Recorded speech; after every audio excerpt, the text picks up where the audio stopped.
India, उदय India. नमस्कार, मैं हूं दीपक कुमार रथ और उदय इंडिया डिजिटल में आप सबका स्वागत है। दोस्तों, आज हम एक चर्चा आप लोगों के सामने रखा है। मैं आप लोगों को यह बताना चाहता हूं कि देश की दुश्मनों को हथियारों की जरूरत नहीं है। उनके लिए हमारा देश की गद्दार ही सबसे बड़ी हथियार है। और ऐसे ही कुछ गद्दार और देश विरोधी तत्वों का हंगामा आजकल आप देख रहे होंगे।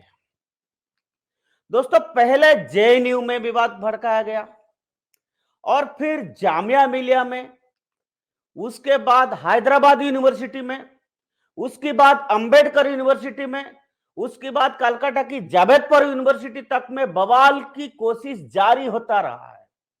और मुद्दा क्या है कि प्रधानमंत्री नरेंद्र मोदी पर बनी डॉक्यूमेंटेशन की स्क्रीनिंग का, जिसे भारत सरकार ने बैन कर दिया है, क्योंकि यह सुप्रीम कोर्ट के आदेश की अवमानना करती है और लोकतंत्र का अपमान भी यह करता है। लेकिन देश विरोधी वामपंथियों ने अपने छत्र संगठन एसएफआई को आगे करा दिया है, इसको बढ़ाने के लिए। और इसके तहत पूरे देश के विश्वविद्यालय में इस विवादित डॉक्यूमेंट्री की स्क्रीनिंग करने की कोशिश भी किया जा रहा है मित्रों। लेकिन इससे शिक्षण संस्थानों का माहौल बिगड़ रहा है, ये आप सबको अच्छी तरफ से मालूम है, जो कि आज हमारा जो चर्चा का विषय है। इसी पर डिस्कशन के लिए आज हमारा साथ दो बहुत मान्यगण्य व्यक्ति आज हमारा साथ है, जिन्होंने देश भर के कई जाने माने शिक्षाविद के नाते आप सब उनको जानते हैं।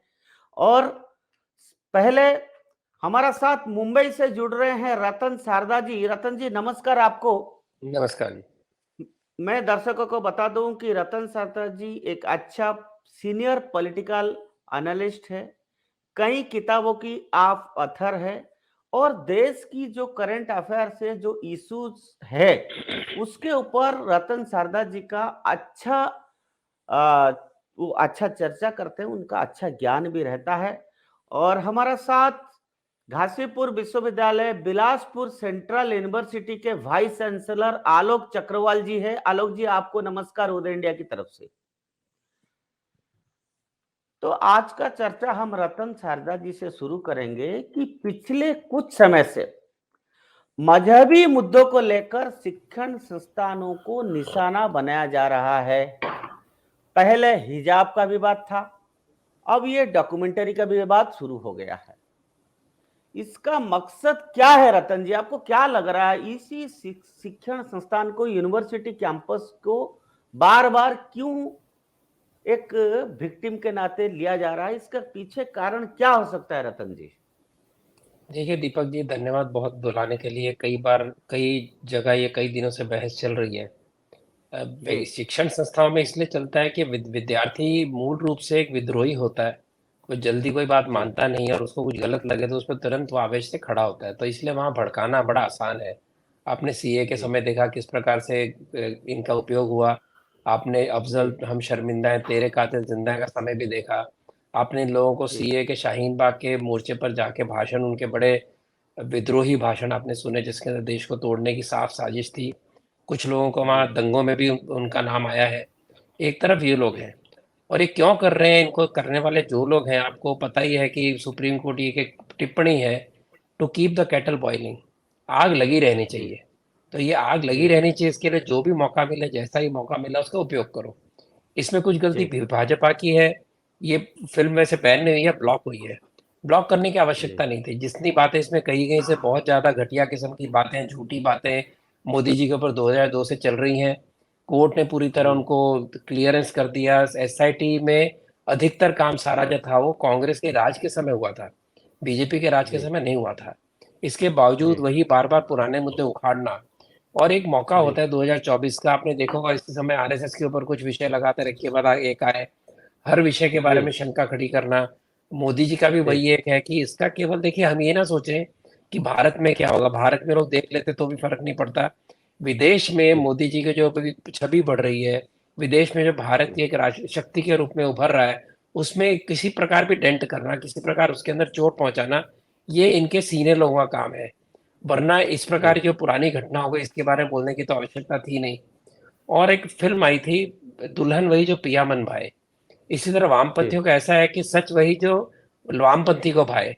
अगर आपको पसंद नहीं जी, है तो जस्टिस लोया की सारी जजमेंट आने का तो उसका विरोध करिए, मोदी जी के विरुद्ध जी, जजमेंट आ गया उसके फेवर में तब भी उसका विरोध करिए, राम मंदिर आया तो भी जी, उसमें कुछ ना कुछ बवाल मचाते रहिए। तो इनको केवल जी, अपने मतलब से मतलब है, इनका मतलब सही हो तो जज अच्छे हैं, इनका मतलब ना चुके तो जज गलत है, न्याय व्यवस्था गलत है। आप रोज आप डिबेट में यही बातें सुनते हैं कि जजेस पार्शियलिटी जी, कर रहे हैं, जजेस सुन नहीं रहे। इनके हक में हो तो बोलेंगे वाह देखो जजमेंट कितनी अच्छी है। तो इनका मूल बात है। जी, जहां तक ये जी, बीबीसी का प्रश्न है, मेरा बहुत सारे उदाहरण, मैं सारे उदाहरण नहीं दूंगा। कौन? एक बात बताऊंगा, जी, 1972 में इंदिरा जी ने बीबीसी की ऑफिस बंद कर दी थी और 6 महीने जी, तक बंद रही थी, क्योंकि 1971 जी, की लड़ाई के बाद है जिस प्रकार का कुप्रचार बीबीसी ने किया।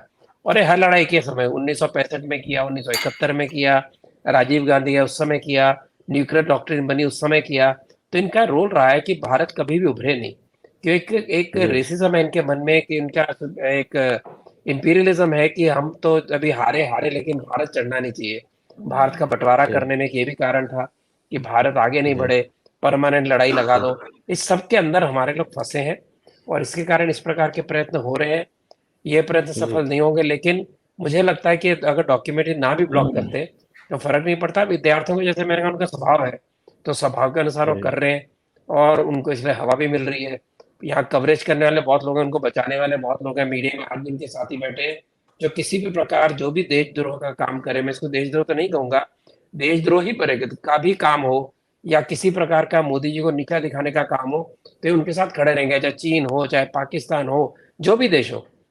और जी, इसलिए आज इनको ब्रिटेन भी पसंद है, बीबीसी भी पसंद है। जी।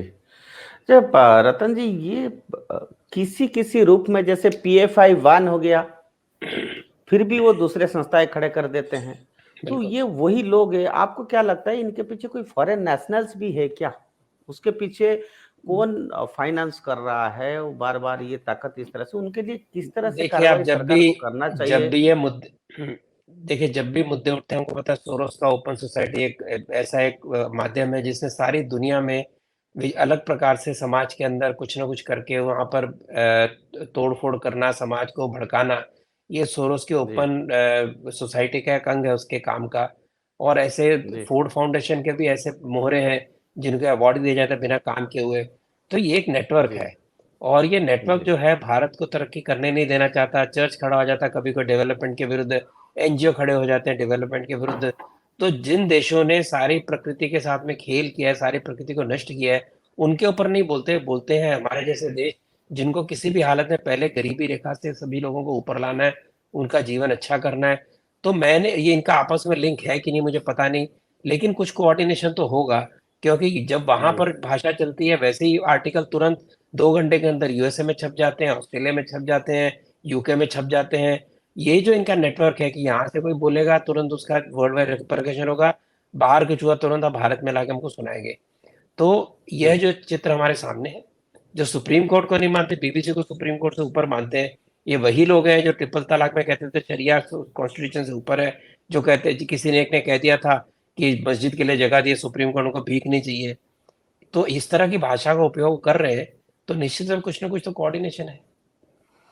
नितिन जी, आपने ये भी शारदा जी देखा कि वो पीछे 6 महीना पहले राहुल गांधी ने पीवीसी की प्रोड्यूसर को मिला था वहां पर, ऐसा रिपोर्ट्स आ रहा है। और उसके 6 महीना के बाद ये डॉक्यूमेंटरी आ रहा है। क्या उसके कोई आप जोड़ पा रहे हैं? आपको कुछ लग रहा है ये भी सच हो सकता देखिए है? राहुल गांधी ने की पार्टी ने चाइना की कम्युनिस्ट पार्टी के साथ समझौता किया, उसका उत्तर आज तक मिला जी, नहीं। राहुल गांधी की जी, पार्टी ने अमेरिकन डिप्लोमेट को कहा कि भारत में हिंदू टेररिज्म ज्यादा खतरनाक है मुस्लिम टेररिज्म से। तो उनका एक सोच का तरीका है। मैं मुझे पता जी, नहीं उनको मिले तो क्या हो, तो जैक स्ट्रॉ की बात करेंगे, जैक स्ट्रॉ जिसने कहा था वेपन ऑफ मास डिस्ट्रक्शन, और जिसके कारण बीबीसी ने जी, उसको प्रचार किया और सारा इराक नष्ट जी, हुआ, सारा मिडिल ईस्ट नष्ट हुआ, लाखों लोगों की जानें गई, करोड़ों लोगों के घर बर्बाद हुए। और एक कहने वाले जी, झूठ निकले। तो इसके कारण जी, राहुल गांधी उसमें है नहीं है मैं नहीं जानता हूँ। मैं इतना जानता हूँ कि इससे लोग खुश हैं क्योंकि अनिल अनिल एंटनी को निकाला। सबसे प्रभावी, जी, सबसे इज्जत वाले जो एंटनी जो इनके नेता हैं उनके बेटे को निकाला। उसने किसकी क्या गलती जी, है, उसने इसको क्रिटिसाइज किया। तो जो पार्टी जी, क्रिटिसाइज करने वाले को निकालती है उसका मतलब उस पार्टी का इंटरेस्ट कुछ ना कुछ इस सारे दांवपेच से है। जी। तो ये आंटोनी का बेटा की बात आपने बड़ा अच्छा एग्जाम्पल दिया केरल में, क्योंकि केरल में तो आंटोनी सबसे बड़ी जमीन से जुड़े हुए नेता थे, लेकिन उनके जो बिल्कुल। बेटा है वो थोड़ा ब्रॉड माइंडेड है, वो चीज़ों को समझते हैं क्या पॉलिटिकल पार्टी में इतना डेमोक्रेसी रहना नहीं चाहिए कि वो अपना कोई विषय पे अपना ओपिनियन नहीं दे सके। और ये राहुल गांधी क्यों कर रहा है? हाँ, तो यही बात है ना, जो फ्रीडम ऑफ ओपिनियन की बात कर रहे हैं जेएनयू के अंदर एबीवीपी को कह रहे हैं। मैंने आज एक उदाहरण दिया एक डिबेट के अंदर, केरल के अंदर 3 एबीवीपी के कार्यकर्ताओं को प- पीछे पड़ पड़ के धक्के मार के उनका पीछा करते उनको नदी में गिरा दिया गया। फिर उनको बाहर आए, जी, उनको आने नहीं दिया, पत्थर मार मार के मार दिया। सैकड़ों संघ के जी, स्वयंसेवक, अन्य लोगों अन्य लोग कार्यकर्ता, इनको इन्होंने इनको इन्होंने मारा है। तो इनका तो इंटॉलरेंस का पूरा उदाहरण है सारे विश्व के अंदर, भारत के अंदर। कम्युनिस्ट मूवमेंट ने सारे विश्व में 10 करोड़ से अधिक लोग मार दिए, ये कहने के लिए ये मेरा धर्म सही है। इनका जो पंथवाद जी, है, इनका जो एक इज्म है, वो अगर आप नहीं मानते तो वो भी एक पंथ है। और इन्होंने 10 करोड़ से अधिक लोग मार दिए। ये भी नहीं जी, जानते हो कि इनका पंथ भी गलत है, इन्होंने कोई परमानेंट सोल्यूशन दिया नहीं है दो लोगों के जी, लिए। इसके बावजूद इन्होंने मारा। कांग्रेस के भी उदाहरण है, जी। सबसे अधिक फिल्में, सबसे अधिक पुस्तकें बैन करने वाले लोग अगर आज कहते हैं कि फ्रीडम ऑफ एक्सप्रेशन की बात करते हैं, और अनिल एंटनी लेटेस्ट उसके एग्जाम्पल है, तो हम समझ सकते हैं कि सारा एक बहुत ही फूहड़ ऐसा हिपोक्रेटिकल स्टांस है इनका। वो रतन जी, वो तो ये भी बात कर रहे हैं कि ह्यूमन राइट्स वायोलेशन हो रहा है। भाई अरे ह्यूमन इंडिया में राइट्स की तो उस क्या समय जो बात करूं। कश्मीर के अंदर लाखों लोगों को नागरिकता नहीं थी। 10 लाख से अधिक जी, पाकिस्तान से वह हिंदू रिफ्यूजी थे, वो भी एससी एसटी के, जिनको नागरिकता नहीं मिली कांग्रेस और फारूक अब्दुल्ला, शेख अब्दुल्ला पूरे परिवार के कारण। वहाँ के एलजीबीटी जी, की समस्या, महिलाओं को कभी सेकंड क्लास सिटीजन माना गया। ये आज ह्यूमन राइट्स की बात करते हैं। बंगाल के अंदर इन्होंने हजारों कम्युनिस्टों का कत्ल किया नक्सल के नाम पर, आप भी जानते हैं, सारी दुनिया जानती है। मरीच झापी में इन्होंने गरीब हिंदू जो बांग्लादेश से भागे थे उनका कत्लेआम किया। और बात करते ही आग बबूला हो जाते हैं, किताबें छपी उस पर एक्शन ले नहीं पाए क्योंकि किताबें सही हैं। दबा दिया इन्होंने सारा मामला। तो जो लोग खुद ही मानव हत्या 1984 से बात भी नहीं कर रहा हूँ, एक मानव हत्या का जिनका सिलसिला है और अत्याचार का सिलसिला आज हमें ह्यूमन राइट सिखाएं, तो हास्यास्पद और बड़ा करुणाजनक भी है। जी।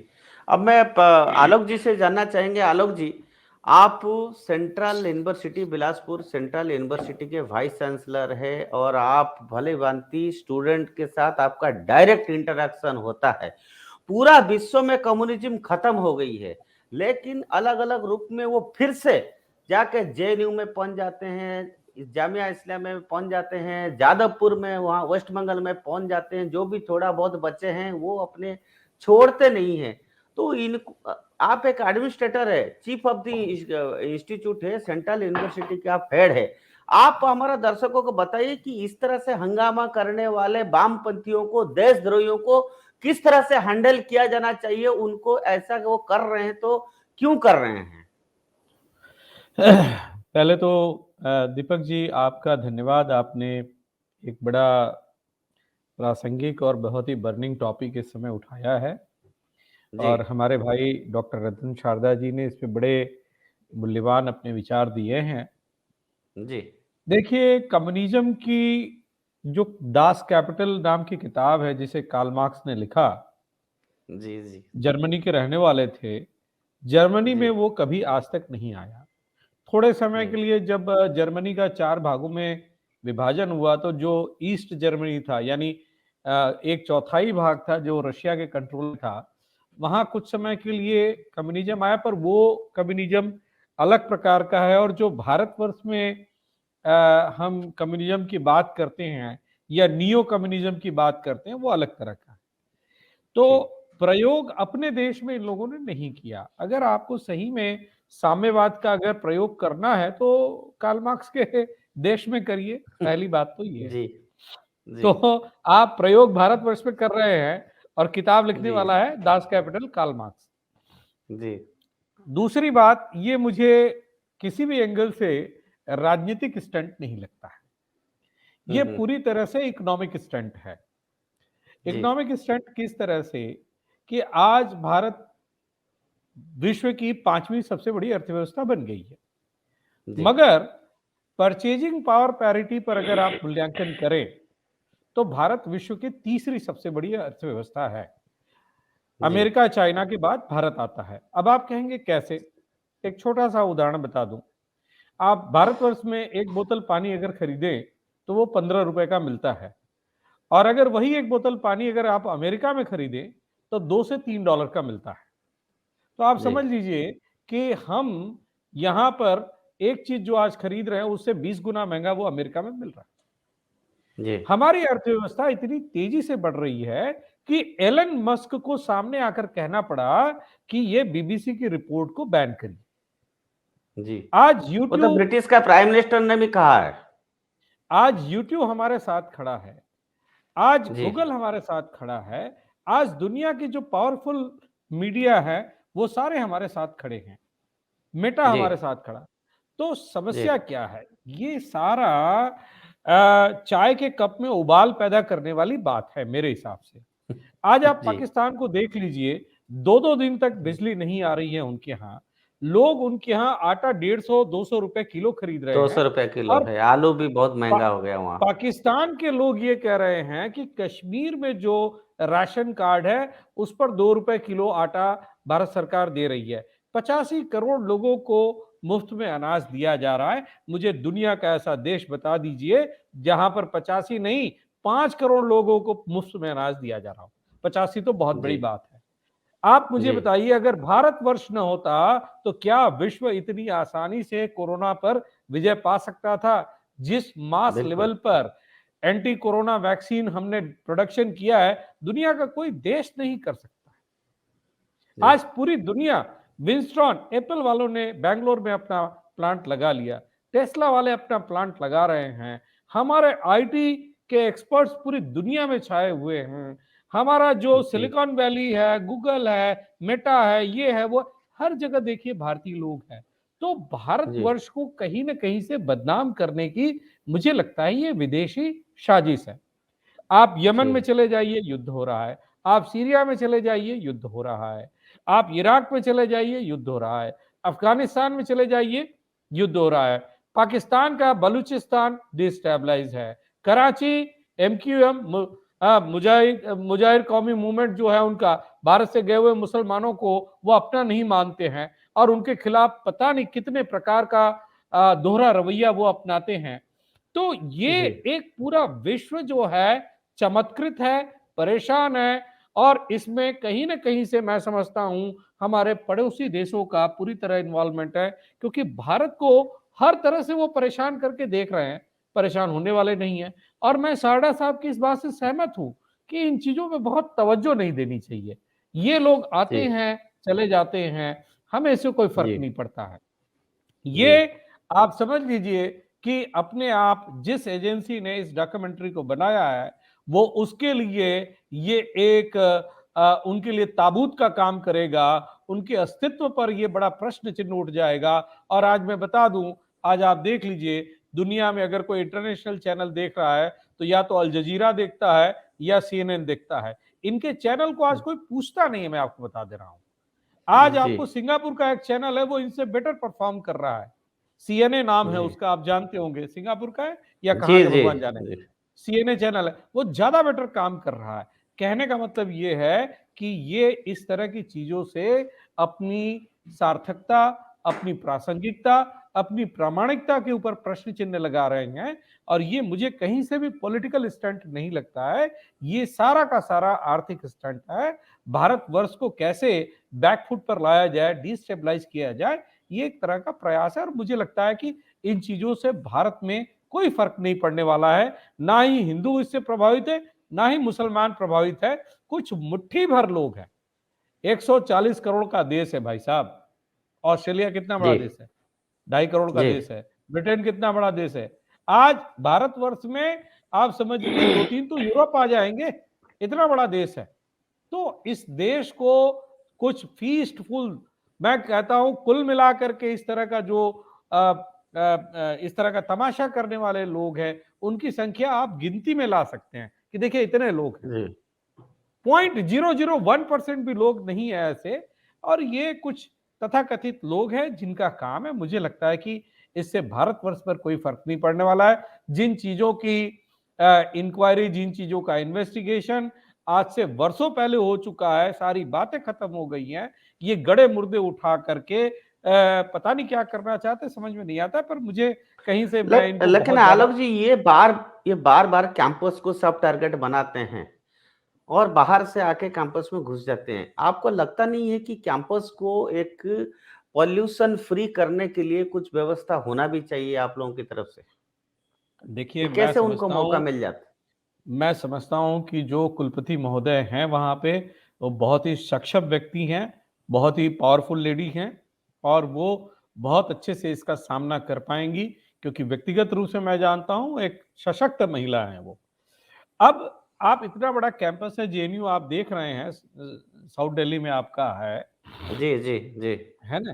तो इतने बड़े जी कैंपस में कितनी भी सिक्योरिटी आप रख लें, कहीं न कहीं से कुछ न कुछ तो लोग परपेट्रेटर्स आ ही जाते हैं। तो इसलिए हम्म। बहुत ज़्यादा इसमें मुझे चिंता करने की आवश्यकता नहीं लगती है, और धीमे-धीमे चीज़ें जल्दी ही सबसाइड हो जाएँगी। इनका शुभ चिंतक, बहुत सो कॉल्ड इंटेलेक्चुअल्स भी वहाँ बहुत सारे बैठे हैं जिनको तकलीफ ही होता है, वो भी बार बार आग लगाते हैं, वो भी वहां पर कैंपस देखिए, में। कुछ कुछ चीज़ें मैं आपको बताऊँ, ऐसा है कि जी अब हर आदमी की अपनी रोजी-रोटी है, वो अपने हिसाब से जी काम करता जी है ना? तो जिसका जो ठीक है करने दीजिए, मुझे नहीं लगता कि ये कोई इतना गंभीर मसला है, जी छोटी-सी बातें हैं, जी और समय के हिसाब से जी अपने आप। मैं फिर से अपनी बात को पुनः दोहराना चाहूँगा, ये सारा जी आर्थिक मसला है, और पैसा इतना ज़्यादा जो विरोध करने के लिए आ रहा है, ये सारा मुझे जी लगता है, मेरा ऐसा अनुमान है, मेरे पास कोई आधिकारिक दस्तावेज नहीं है, पर ऐसा अनुमान जी है कि इसमें कहीं न कहीं बाहर के लोगों का भी इन्वॉल्वमेंट है, जो इसको फाइनेंशियल सपोर्ट दे रहे हैं इन चीज़ों को। जी जी जी रतन जी, जो आलोक जी बता रहे हैं कि ये एक आर्थिक स्टंट है, कहीं ना कहीं जो इकोनॉमिक स्टेबिलिटी भारत की होते जा रहा है, वो उसको डिस्टेबलाइज करने के लिए पूरी तरह से कोशिश है। आप इस बात को कैसे मानते हैं? देखिए, मैंने हिंट दिया था, आलोक जी ने उसको बड़ा खुल के बोला है कि भारत जी विश्व में शक्ति बनकर उभर रहा है और मोदी जी जी सशक्त नेता बन के उभर रहे हैं, और ये पश्चिमी देशों को स्वीकार नहीं है, और उनका यूक्रेन के ऊपर एक बिल्कुल खुलकर अपना इंडिपेंडेंट स्टांस, जिसके ऊपर कुछ कर नहीं पाया पश्चिम और मान्य करना जी पड़ा, वो किसी न किसी जी प्रकार भारत को नीचे खींचने की कोशिश है। आप जानते हैं, बड़े-बड़े डिफेंस के बहुत बड़े लॉबीज़ हैं, आपकी फार्मा की बड़ी-बड़ी लॉबीज़ हैं, किस प्रकार से हमारी वैक्सीन को नीचा दिखाने की कोशिश की गई। हमारे ज़बरदस्त सॉफ्टवेयर, चाहे वो कोविन का हो, चाहे वो यूपीआई का हो, सारी दुनिया को जिसने दुनिया को आश्चर्यचकित कर दिया, वो सब देख के लोग जी परेशान हैं। और जहाँ इनकी जी इकोनॉमी इनकी खुद की गलतियों के कारण नीचे जा रही है, वहीं भारत की उभर रही है, और कोविड के बाद जी सब बेस्ट परफॉर्मिंग इकोनॉमी है। तो ये सब के कारण ये तो लोग डिस्टर्बेंस करने वाले आएंगे ही, ये भी एक एंगल है ही। लेकिन हमारे देश में जो बैठे हैं, जो बोलते हैं ना, हर शाख पे उल्लू बैठा है, अंजामे गुलिस्तां क्या होगा, तो वो इन उल्लुओं को पहचानना होगा ताकि हम अपने गुलिस्तां को बचा सकें। अब रतन जी, आप मुंबई में हैं। अभी मैं थोड़ा सा हट के पूछूंगा कि ये बॉलीवुड में भी बार बार इस तरह से फिल्म, कई फिल्म बन जाता है जो कि हिंदुओं की आस्थाओं को बहुत बड़ा चोट करता है, हमारा संस्कृति को चोट करता है। और ये सब, इसके पीछे भी फाइनेंस जो है अंडरवर्ल्ड की होती है, ये सबको पता है दुनिया में। और सोशल मीडिया ने भी उसको अच्छी तरह से एक्सपोज उन लोगों को किया है। और ये भी आज बात आया है कि उसको डिस्कार्ड करो करके, जो बॉलीवुड के थ्रू ये लोग कर रहे हैं, कई दिनों से करते आ रहे हैं, हिंदुत्व के ऊपर चोट मार रहे हैं। उसके उसके लिए थोड़ा सा आप बताइए। देखिए, आज की बात तो नहीं है, मैंने आज से कुछ 10 साल पहले एक आर्टिकल लिखा था, जब पीके आई थी, उसके बाद में एक शेट्टी की फिल्म आई थी, जिसके अंदर जो विलन था वो एक बहुत बड़े महात्मा संत की कॉपी था, पैरोडी था, और तभी जी पीके आई थी। तो भारत जी के अंदर हमको तो शुरू से फिल्मों द्वारा यही दिखाया गया है कि पंडा जो होता है वो मोटा, घटिया सोच वाला, लालची, मंदिर के अंदर रेप करने वाला, कपटी ऐसा होता है। फादर जो था दयावान होता है, हमेशा बच्चे की मदद करता है, उनका पंथ परिवर्तन भी करता नहीं। और जो जो लुंगी वाला मौलाना होता है, वो तो अपनी जान भी कुर्बान कर देगा अपने पड़ोसी के लिए, अपने साथी के लिए।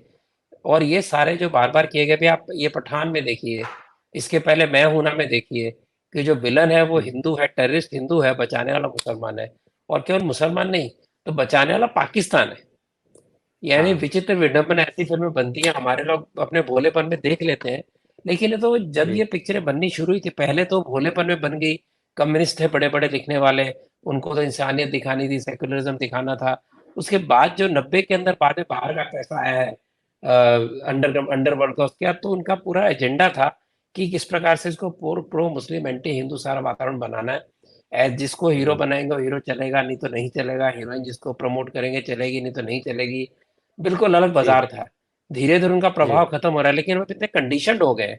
और आज फ़िल्म जी बनाने वाले जिनके पास पैसा है, ऐसा ऐसे तत्व हैं, जिनको ना अपने धर्म के बारे पता है, ना संस्कृति के बारे में पता है, उसको बांद्रा क्राउड कहता हूँ। यानी बांद्रा की दुनिया उनकी अपनी दुनिया है, उनकी फ़िल्में एनआरआई के लिए बनती हैं। तो उनको ना तो संस्कृत पता है, ना यहाँ की सभ्यता पता है, कुछ पता नहीं है, सब एक बड़ा सेक्शन है। वो इस समय अपनी जड़ें खो रहा है, इस समय अपनी उनकी सारी ताकत खत्म हो रही है, और लोग उसके विरुद्ध बोल रहे हैं। अच्छी आज भी हिंदी जी की पिक्चरें, साउथ की पिक्चर चल रही हैं। चाहे वो तेलुगु हो, चाहे मलयालम हो, चाहे कन्नड़ हो, भाषा प्रश्न रहा ही नहीं। तो इस प्रकार जी के जो जड़हीन लोग, जिन्होंने लगातार इस प्रकार के घटिया किस्म के एंटरटेनमेंट हमें दिए हैं, उनसे लोग तंग हैं। और जिस प्रकार का उपदेश दिया जा रहा है इस सेक्युलरिज्म का, हमें जिस प्रकार से परिवार के विरुद्ध, शादी के विरुद्ध, इस प्रकार की सारी जो नई नई सीख इसमें आ रही है, और जिस प्रकार की नग्नता, वल्गरिज्म आ रहा है, उसके बारे में लोग त्रस्त हैं। उसका रिएक्शन है। पठान का जी रिएक्शन केवल इसलिए नहीं कि उसके अंदर भगवा कपड़ा पहना था, इसलिए था, जो मैंने बताया, जिस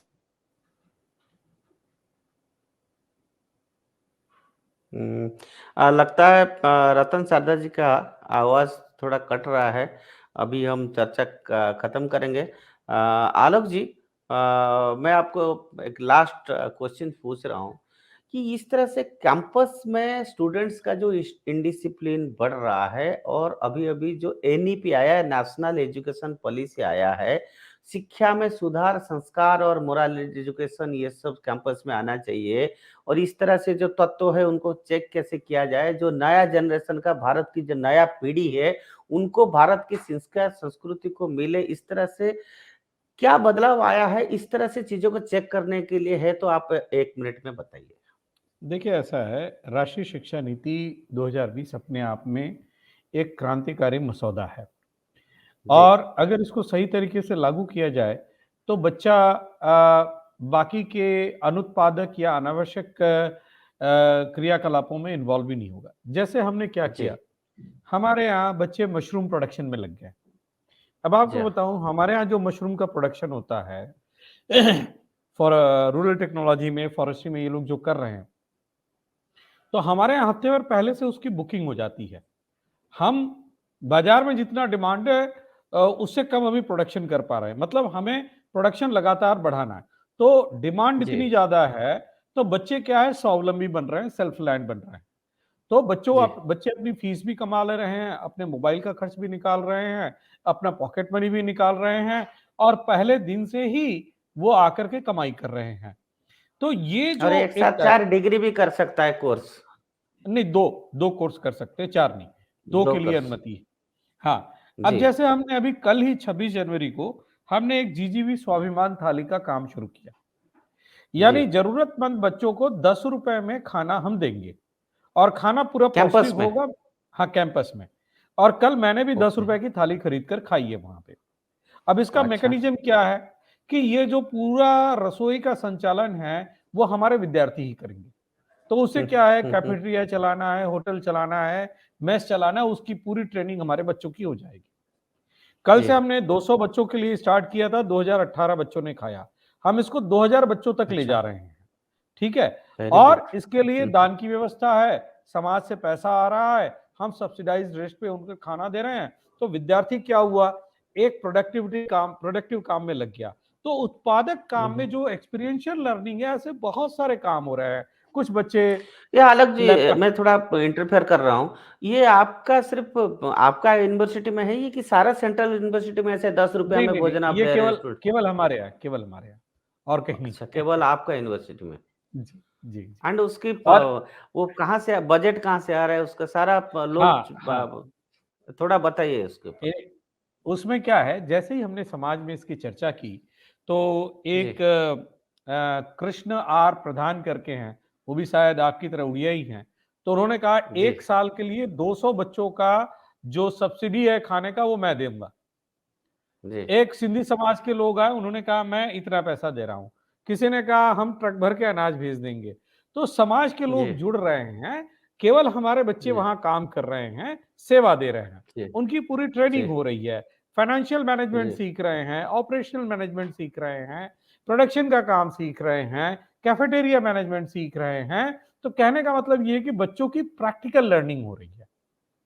और हम्म। कोई भी अव्यवस्था नहीं है, तो हमने कहा कि प्रैक्टिकल लर्निंग कैसे होगा? अब जैसे मशरूम का प्रोडक्शन, हमारे बच्चों ने एक ईंट बनाया है, ब्रिक बनाया है। आप जी वो ब्रिक की कीमत बहुत नॉमिनल है। आप घर में ले जी जाइए, जब आपको मशरूम उगाना है उसको बाहर रखिए, मशरूम काट लीजिए, उग जाएगा, उसके बाद उस ईंट को वापस फ्रिज में रख दीजिए। जब जी उगाना है तब आप उसको रख दीजिए। तो ऐसे बहुत सारे प्रयोग हम कर रहे हैं एक के बाद एक। बहुत तो अनूठा प्रयास है ये आपका। राष्ट्रीय शिक्षा नीति को लागू करने के लिए सही दिशा में समुचित प्रयास हो रहा है और हमारे बच्चे जमकर इसमें इन्वॉल्व हैं।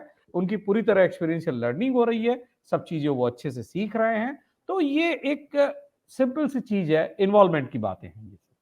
जी जी आलोक जी, ये लग रहा है आपका वहां पर जेएनयू तत्व वाला लोग वहां पर स्टूडेंट्स पहुंचे नहीं है, बिलासपुर में है इसलिए वहां पर पहुंचे नहीं है। ये सब नहीं अनूठा प्रयास आप वहां नहीं कर पा रहे हैं। नहीं, बच्चों को क्या है, बच्चों में एनर्जी होती है, उसको आप प्रॉपरली जी यूटिलाइज करिए, चैनलाइज करिए।